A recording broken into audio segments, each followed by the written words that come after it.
Did you know yoga can increase your flexibility by up to 35% in just 8 weeks? Amazing, right? Welcome to your beginner's guide to yoga poses. Let's dive right in.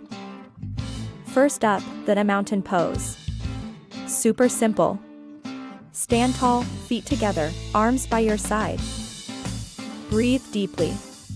This pose teaches balance and, believe it or not, can help improve your posture. Next, the warrior pose. Step one foot back, bend your front knee, and raise your arms. Feel powerful? You should. This pose boosts concentration and balance. Now, the child's pose. Kneel and sit back on your heels, then lean forward, resting your forehead on the mat. This one's a gem for relaxation.